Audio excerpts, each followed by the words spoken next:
আসসালামু আলাইকুম রহমতুল্লাহি ওবরাকাতুহ।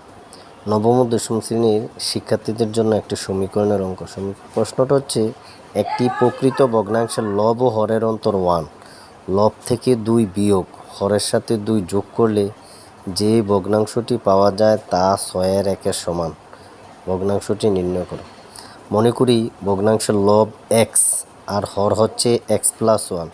কোন ভগ্নাংশ গঠন করে দুধের হর থাকে উপরে, অঙ্কের হর থাকে নিচে, তাইলে লব হইছে এক্স, এটা যেহেতু হর এখানে নিচে হিসাব পড়ছে x+1। প্রশ্ন মতে ভগ্নাংশটি পাইছে x/x+1, লব থেকে 2 বিয়োগ, তাইলে লব হইছে কত এক্স, এটার থেকে 2 বিয়োগ করছে, তার মানে x-2। হর পাইছে x+1 আগে পাইছি, এখন হরের সাথে 2 যোগ করলে x+1+2 হবে সমান সমান 6/1।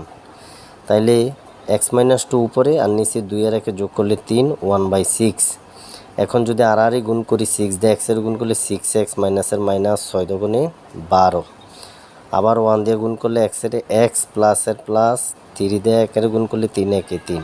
এক্সের সংখ্যা যদি আমরা স্থানান্তর করি, খালি সংখ্যা স্থানান্তর করি, তাইলে 5x, এটা প্লাস আছে মাইনাসের x, 3 3, মাইনাসের 12 আছে, প্লাসের 12 হয়ে যাবে। তাইলে 12 3 15, আর 5টা এক্স, 6টা এক্সের তো একটা বাদ দিলে 5টা থাকে, 5 ভাগের নিচে এসে পড়ছে, উপর হয়েছে 15, 3 5 15, এক্সের মান পাইছি 3। তাহলে ভগ্নাংশটি x/x+1, এই যে ভগ্নাংশটি x/x+1, এক্সের মান পাইছি 3, এক্সের মান 3, এই এক্সের মান 3, প্লাসের 1 3 আর 1 যোগ করলে 4, উপর আছে 3, 4/3। ধন্যবাদ। আসসালামু আলাইকুম রহমতুল্লাহি ওবরাকাতুহ।